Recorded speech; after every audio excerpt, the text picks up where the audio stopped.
Depois de 2 anos de genocídio, a faixa de Gaza tem um cessar-fogo em vigor. O ataque emblemático foi em outubro de 2023 e, desde então, a região se tornou um símbolo de destruição. Agora, sob mediação dos Estados Unidos, Catar e Turquia, as armas silenciam pela primeira vez em meses. O acordo é um plano de paz com múltiplas etapas. A primeira delas prevê a troca de reféns e prisioneiros. O cessar-fogo também abre caminho para a entrada maciça de ajuda humanitária. A ONU pretende levar 600 caminhões por dia com alimentos, água e remédios. Milhares de deslocados começam a retornar ao norte de Gaza, enquanto soldados israelenses se reposicionam. O número de mortos já passa de 67 mil, segundo as autoridades palestinas, e pelo menos 10 mil pessoas continuam desaparecidas sob os escombros. Gaza é hoje um território devastado, com infraestrutura destruída e serviços essenciais colapsados. Mas o acordo ainda tem pontos em aberto. O desarmamento do Hamas, a retirada total das tropas israelenses e a criação de um governo de transição ainda dependem de negociação. E o principal ponto político, a criação de um Estado palestino, segue sem consenso e sem apoio de Israel.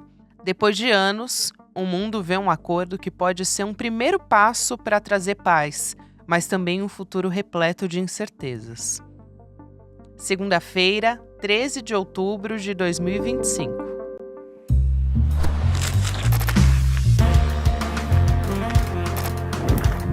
Sou a Gabriela Varela, esse é o podcast Detalhes, e aqui mais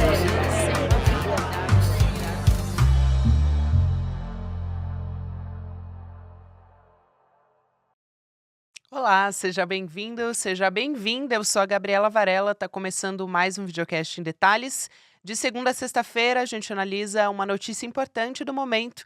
Hoje, o meu convidado, é o professor de Relações Internacionais, Bruno Huberman. Professor, seja muito bem-vindo ao Em Detalhes mais uma vez. Olá, Gabriela, muito obrigado pelo convite. Professor, para o nosso começo de conversa, eu quero perguntar qual é o seu sentimento, a sua percepção diante desse acordo de cessar-fogo e o que o senhor acha que levou o Hamas a aceitar essa primeira fase do acordo com Israel? Foi falta de alternativa? Enfim, como é que você enxerga para a gente começar a nossa conversa? Em primeiro lugar, acho que a sensação é a sensação de todos, que é uma de alívio, né, e de esperança de que esse cessar-fogo venha resultar em algo permanente, né, que não seja como da outra vez, que o cessar-fogo ficou somente na primeira fase e ele foi interrompido e o genocídio retomou em proporções horripilantes, né, chegando em fases muito piores do que inicialmente. Então, e você colocando, né, a posição do Hamas, né, certamente, eu acho que o Hamas está, e a Jihad Islâmica, né, o Hamas é a principal parte aí, mas outros grupos também fizeram parte dessa negociação, está numa posição muito mais enfraquecida do que estava há um ano atrás, né, digamos assim.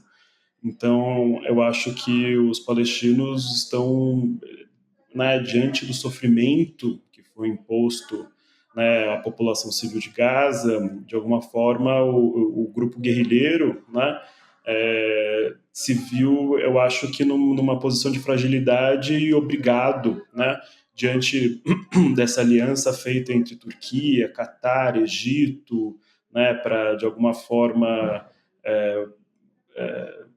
puxar a mão assim do Hamas e forçar a mão, digamos assim, né, para que eles aceitem o plano do Trump. E eu acho que eles estão, né, dispostos a fazer concessões maiores do que eles estavam dispostos há um ano e meio, um ano atrás.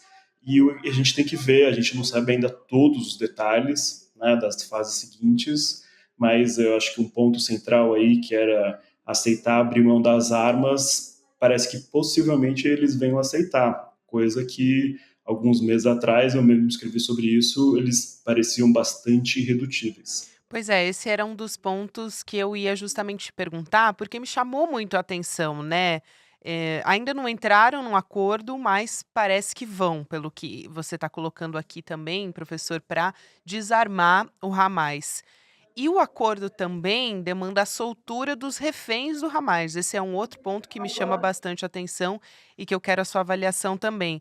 Em troca dos palestinos reféns, pelas forças de Israel, a primeira coisa, né, esse acordo, pela forma que está até o momento, está em pé de igualdade ou ainda, justamente por não ter chegado a um acordo em todas as partes, ainda demanda um pouco mais? E a outra questão é a seguinte: me parece que, essa questão dos reféns e do desarmamento são 2 pontos sensíveis para o Hamas. Se estão dispostos a aceitar, é porque enxergam que agora tem algum componente que é diferente, tem uma confiança maior nesse cessar-fogo, e por quê? Eu não sei se eles chegam a ter maior confiança no cessar-fogo do que antes. Eu acho que eles têm menos alternativas e Não têm que, resta de alguma alternativa. forma, aceitar. De alguma forma, os israelenses e o Netanyahu estão apostando nessa vitória que é o desarmamento do Hamas, mesmo que parcial, mesmo que seja algo, né, para mostrar para o seu público, porque também não sei como você vai assegurar que todo o Hamas seja desarmado, Claro. né? Eu não sei como você vai verificar esse processo. Isso é uma tática israelense, né? Quando fecham um acordo, eles continuam ainda bombardeando, aproveitando oportunidades, né?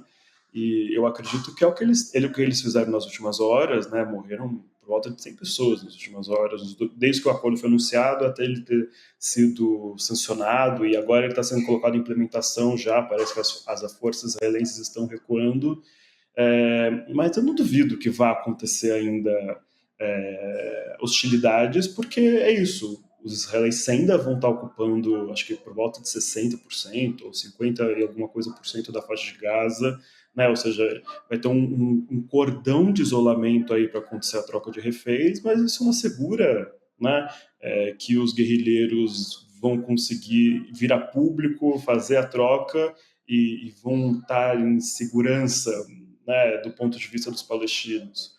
Eu acho que hostilidades vão continuar acontecendo porque eu acho essa situação muito frágil mesmo. No começo de setembro, né, acho que no dia 9 de setembro, o Netanyahu lançou mísseis enquanto o Hamas estava, discutindo as possibilidades de um acordo em Doha, no Catar. A gente tinha representantes do Hamas lá. E isso gerou uma comoção internacional também, agentes internacionais e o próprio Donald Trump por o Catar ser aliado, dos Estados Unidos.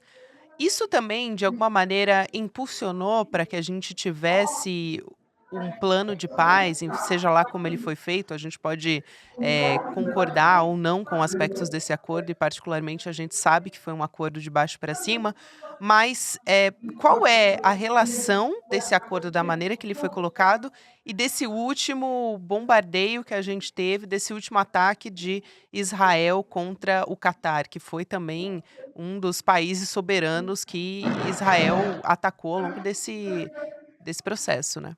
Então, eu acho que esse ataque realmente acho que pegou muito mal para o Netanyahu, tanto que o Trump fez ele pedir desculpas para o Netanyahu diante de si, dentro do Salão Oval, né, para o Emir do Catar, porque o Catar é um ator muito aliado dos Estados Unidos, um ator fundamental para a política externa dos Estados Unidos na região, um ator com o qual se comprometeu a fazer investimentos nos Estados Unidos, e é o principal mediador dessa questão, tem a maior confiança do Hamas e dos grupos políticos palestinos. Então, eu entendo que essas questões certamente geraram em torno, né, talvez, de criar o momento para que esse cessar-fogo seja construído, mas eu acredito que o principal tenha sido os israelenses perceberem que eles chegaram num estágio, eu acho, de destruição suficiente, né, para, de alguma forma, impedir a continuidade da resistência, né, em Gaza. O principal objetivo é destruir a resistência, a capacidade dos palestinos resistir. Né? Esse é o principal objetivo. Obviamente, Se falou muito, e o Ben-Gvir, o Smotrich, a extremíssima direita israelense, falando sobre reassentar Gaza, construir novas colônias, assim por diante. Isso eu acho que está, de alguma forma, nos planos, mas o principal, os documentos, por exemplo, que foram vazados logo no comecinho do genocídio, indicavam a intenção de você diminuir a população de Gaza a um tamanho administrável, né? Ou seja, diminuir de 2 milhões para 1 milhão, né? 800 mil, não sei se eles têm um número, né, que eles almejassem atingir, mas destruir essa capacidade da resistência continuar incomodando os israelenses. Eu acho que isso que deve ter sido o principal ponto. E o outro ponto importante é a capacidade ainda de restabelecer as relações diplomáticas de Israel no mundo. O Trump disse isso, como o genocídio atrapalhou muito a política tanto dos Estados Unidos como de Israel em várias circunstâncias do mundo, manchou a imagem. E o Trump falou quando era candidato, Israel perdeu a guerra das relações públicas, então precisa salvar um pouco essa imagem de Israel, e eu acho que eles são capazes de fazer isso, né? O mundo acho que ainda está disposto a acreditar em Israel, por incrível que pareça. Isso é impressionante mesmo, professor. E, falando em Israel, eu quero perguntar imaginando as perspectivas daqui para frente para o próprio governo do Netanyahu, né. O que que acontece com o Netanyahu agora, levando em consideração a baixa popularidade, se isso até se levando adiante esse acordo, se ele tira algum componente político disso, né, se tem algum dividendo político que ele consegue levar, e do ponto de vista também de condenação dos tribunais internacionais, violações de direitos humanos. Qual é a resposta que ele deveria dar e a perspectiva para isso realmente acontecer? Eu acho que em termos dos tribunais internacionais, nada será feito, né? Enquanto o Trump for presidente, enquanto essa configuração de países na União Europeia que podem ser críticas a Israel, mas não estão dispostos a, de fato, enfrentar, né? E fazer com que essas punições sejam, de fato, executadas. Ou seja, que o criminoso de guerra internacional vai, de alguma forma, ser punido, né? Que acho que seria um precedente importante, né? Uma liderança ocidental ser punida como Claro. o TPI e a Corte Internacional de Justiça almejam fazer, né? Em termos de sinalizar para que outros genocídios não aconteçam, né? A gente falou muito como nós falhamos, né, enquanto humanidade, o direito internacional falhou, né? Então, eu acho que o TPI e o Netanyahu ser punido seria uma forma de sinalização para o futuro.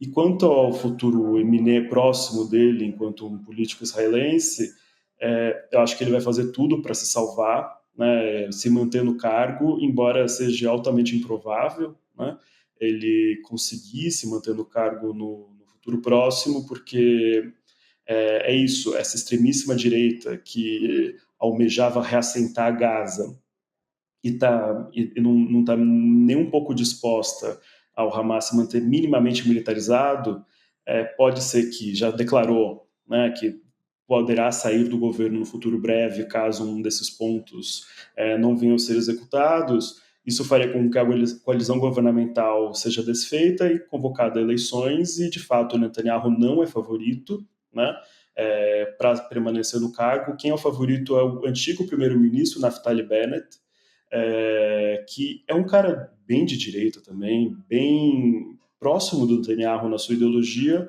mas opositor do Netanyahu, que consegue de alguma forma dialogar melhor com o centro-esquerda israelense, né? Então, tanto que a coalizão de governo dele ia do centro-esquerda à centro-direita, né? Só excluindo essa extremíssima direita e o partido do Netanyahu. Então, eu acho que isso interessa a todo mundo, né? Os europeus, os americanos. Isso é algo completamente fundamental para restabelecer as relações políticas e lavar a imagem de Israel nesse momento, né?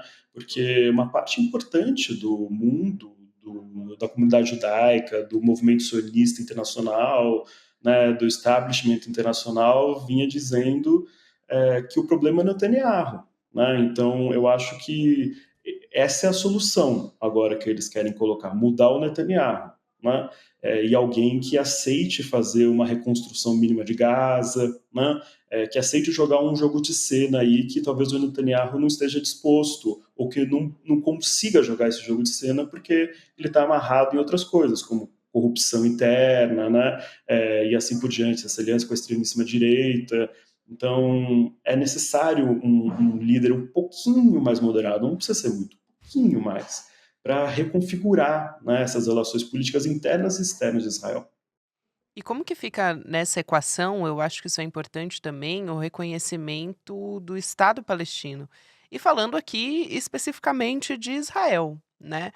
Eu vejo muita gente dizendo que o Hamas não reconhece também a legitimidade, né, do Estado de Israel e que seria, enfim, difícil uma equação que não levasse em consideração, né, o fim desse genocídio, o que muita gente chama de guerra, mas desse genocídio sem o reconhecimento dos 2 estados para coexistir.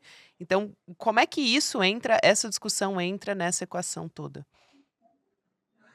Eu acho que, de alguma forma, os americanos almejam encaminhar, e o plano do Trump prevê, né, ir para além do cessar-fogo. Hum, Né? Eles falam de fase 2, 3, 4, 5, 6. Né? Por isso que eles estão falando que isso é uma coisa para paz, isso é uma coisa sem precedentes, porque eu acho que esse é o sonho deles mesmo. Né? Tanto que, para as próximas fases de negociação, não se tem muita ciência de quem vai representar os palestinos. pois é. Vai ser o Mahmoud Abbas, que é o presidente da Autoridade Palestina, né? Só que a Autoridade Palestina é muito ilegítima. O Fatah, que é o seu partido, né, muito enfraquecido, né? Então, tá uma dúvida de quem vai representar os palestinos caso o cessar-fogo dê certo, né? Quem vai representar os palestinos? Porque o Hamas tem que estar na mesa, né? O Hamas é um dos principais partidos palestinos para além do seu braço armado. Digamos, né? O Hamas abre mão do seu braço armado. Uma coisa altamente improvável, mas sei lá, né? Vamos fazer esse jogo de hipótese. Você não vai aceitar o Hamas como contrapartida legítima? Né? A gente tem que lembrar que quando os acordos de Oslo são feitos, a Organização pela Libertação da Palestina, né, que ainda existe, que é a direção da Autoridade Palestina, era também considerada uma organização terrorista. Né? Então, pelo Ocidente. Então, essa denominação de terrorismo sempre foi uma forma de marginalizar, hostilizar e negar negociações e tudo mais. Né? E eu entendo que é fundamental, e tomara que isso seja uma oportunidade de você criar uma unidade entre as forças palestinas para que você retome as negociações diplomáticas para a construção de um Estado palestino. Eu acho que isso é fundamental, embora eu seja muito descrente de que isso vai acontecer no futuro próximo, porque eu não vejo condições das sociedades israelense e palestina conseguirem levar essa conclusão. Né? Mas, de alguma forma, eu espero que essa unidade possa ser construída, que o movimento nacional palestino possa ser reunificado e o Hamas, embora tenha sido uma organização que surgiu contra os acordos de Oslo, contra a solução de dois estados, é uma organização que em 2017, na sua nova carta de fundação que eles reescreveram, de alguma forma aceita a solução de dois estados. O Hamas se tornou uma organização muito mais pragmática de uns 10, 15 anos para cá. Né? Essa sua raiz, que era bem extremista, foi sendo diluída a transformações políticas, a ascensão de lideranças mais pragmáticas e por causa de derrotas que eles tiveram ao longo desses anos. Então, essa que, enfim, é de alguma forma uma derrota, embora seja obviamente uma vitória, a atenção que a questão palestina voltou a ter nesses últimos 2 anos, que eu acho que isso fazia parte da estratégia deles, levará a uma reorientação, porque tem que entender também que toda a liderança política foi assassinada, então provavelmente está ascendendo aí uma nova liderança política que vai ter uma posição que a gente tem que ainda entender qual será ela, né? Mas eu acho que o Hamas se tornou uma questão muito mais pragmática, a gente tem que entender o Hamas dessa forma, não como extremistas malucos, tal qual os israelenses e os americanos buscam representá-los, mas como uma organização palestina que se vale da resistência armada, que se utiliza do terror como tática em certas ocasiões e que, ao mesmo tempo, é pragmática. Essa era justamente uma questão que eu queria colocar aqui, professor, e acho que em boa medida você já respondeu, que é de qual grupo palestino deve governar Gaza, e isso é o final do processo, né. Depois, a gente está pensando nisso a médio, longo prazo. Quem deveria assumir o controle de Gaza no final desse processo? Porque a Autoridade Palestina, pelo que está previsto até o momento, deveria realizar eleições. E aí, incluiria o Hamas nessa história? Porque já disse publicamente na ONU que o Hamas não representa os palestinos. Isso foi dito, inclusive, de uma maneira, foi uma fala que foi feita remotamente, porque, o Mahmoud Abbas não tem autorização para estar nos Estados Unidos participando da Assembleia da ONU. Então, isso é importante. E o quanto, a partir dessa fala, né, do líder da Autoridade Palestina, eu te pergunto também o quanto a Autoridade Palestina representa os palestinos, de fato. Então, o Mahmoud Abbas é uma liderança muito impopular, né? A autoridade palestina é pouquíssimo democrática, para não dizer profundamente autoritária, né? Eles têm uma força de segurança que serve de instrumento de vigilância do povo palestino que mora na Cisjordânia, e faz cooperação profunda com as forças israelenses, e uma das suas razões de existir é justamente alijar o Hamas e impedir a unificação do movimento nacional palestino, porque isso é parte da estratégia americana e israelense, né? Então, de alguma forma, o Abbas ele continua servindo esse propósito. É, isso aí, então, seria muito interessante, de alguma forma, a gente ver uma nova geração de palestinos que possam, de alguma forma, reconstruir esse movimento, né? Mas, de novo, eu acho bastante improvável a gente ver essa unificação, a gente ver alguém sucedendo o Abbas, né? Porque ainda são políticos que se mantêm no poder e estão bem pouco dispostos a abrir mão disso em prol da causa nacional, né? E eu espero, né, que enfim, que sejam palestinos que venham a governar Gaza, né? Eu acho que essas ideias, como colocar o Tony Blair, né, como um governo, são coloniais demais até para os Sim. Estados Unidos, né? Então, eu acho que, ao cabo, isso vai ser bastante improvável que venha a acontecer, né?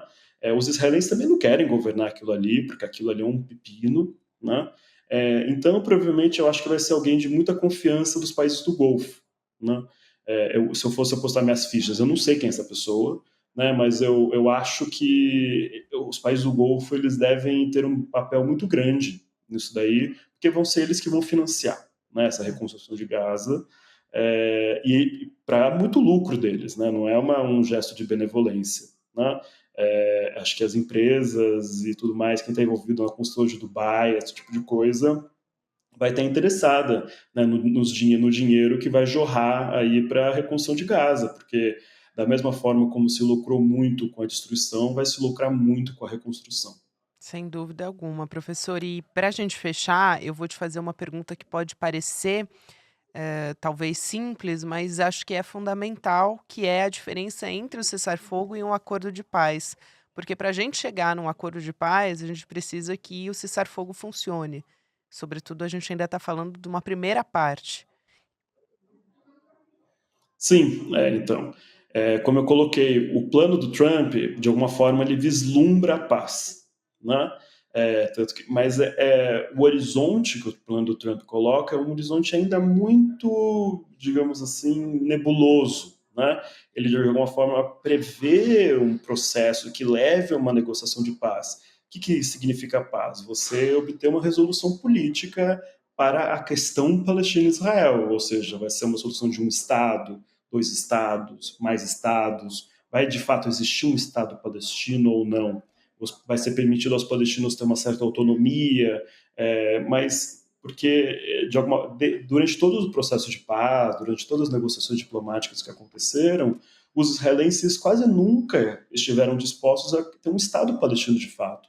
O que é um Estado palestino? Soberania verdadeira. Controle de suas fronteiras, controle da política econômica, forças armadas, né, soberania monetária. Então, várias dinâmicas do que significaria, né, de ser um Estado sempre foram uma controvérsia muito grande. Tanto que o Yitzhak Rabin, que foi o primeiro-ministro de Israel que fez o Acordo de Oslo, num pronunciamento muito famoso que ele faz em 95, pouco antes de ser assassinado por causa dos Acordos de Oslo por um extremista israelense, ele falou que desejaria que a Palestina fosse menos que um Estado, ou seja, essa ideia de que a Palestina não será um Estado é algo que permeia, né, o pensamento establishment israelense de uma forma muito profunda. Né? E eu acho que isso ainda é dominante da direita à esquerda israelense. Né? Nem o mais à esquerda, talvez, dos políticos israelenses, por exemplo, que é o líder do Partido Democrata, o Yair Golan, não sei se ele estaria disposto a, de fato, desmantelar os assentamentos da Cisjordânia para permitir a construção de um Estado palestino lá. Né? Não há espaço na sociedade israelense para isso. A alternativa é, de alguma forma, talvez permitir um apartheid um pouco mais soft. Né? E a gente sabe, né? Pode ser que o apartheid um pouco mais soft dê certo por 5, 10 anos. Mas daqui 5, 10 anos vai ter novos movimentos de resistência, vai ter novos movimentos guerrilheiros, e a gente vai estar de novo falando de cessar-fogo, de paz. Né? Então, é fundamental que a gente chegue no cessar-fogo agora, que o genocídio, essa etapa do genocídio, de alguma forma, tenha fim. Isso é fundamental para que os palestinos vivam e possam pensar e refletir a respeito do que eles desejam para si mesmos nesse contexto, para o que vai ser o seu futuro. Mas a gente está muito ainda distante de uma paz, mas eu espero que nós estejamos próximos do cessar-fogo. É isso, professor. Obrigada. Eu acho que essa visão muito sóbria sobre o que está acontecendo é fundamental para a gente também ter o pé no chão durante todo esse processo. Muito obrigada e é sempre um prazer conversar contigo. Até a próxima. Eu que agradeço. A gente aqui no ICL, quero deixar um recado para você que está me acompanhando. Lançou na semana passada nosso documentário original que desmistifica algumas questões relacionadas a um suposto milagre econômico do Javier Milei. Eduardo Moreira foi para a Argentina com direção do Fabian Restivo, Juliana Baroni também, para falar a respeito desse assunto que está bastante didático, tem um componente de movimento social ali muito importante. Então, se você não conseguiu acompanhar a nossa estreia, vai lá em detalhesicl.com.br, deixa a sua inscrição para poder assistir junto com a gente, vale muito a pena acompanhar nosso segundo documentário original aqui do ICL, que a gente fez com muito carinho, muito capricho, para poder chegar essa informação a mais pessoas. Então, obrigada você que me acompanhou até aqui. Agora tem o Mercado Investimentos, Débora Magalhães está de volta, depois o Rolê ICL, e você pode ouvir Em Detalhes em qualquer momento do seu dia nas plataformas de áudio. A gente tem conteúdo novo de segunda a sexta-feira. Até a próxima. Sucesso estrondoso. Milhares de pessoas assistiram o nosso documentário Vai pra Argentina e entenderam por quê Javier é hoje a maior fake news do planeta. Se você não assistiu o lançamento, uma boa notícia para você. A gente liberou por mais alguns dias o replay do filme. Então, se você quiser assistir a uma sessão gratuita desse filme, você tem poucos dias. Juntar sua família, seus amigos e assistir. Sugestão minha? Assiste. Você vai ver um mito cair diante dos seus olhos. Bom filme. Todos os dias, as principais notícias do Brasil e do mundo direto no seu WhatsApp, com informação de qualidade e sem fake news. Escaneie agora o QR Code e entre para o canal do ICL Notícias. Informação que importa onde você estiver.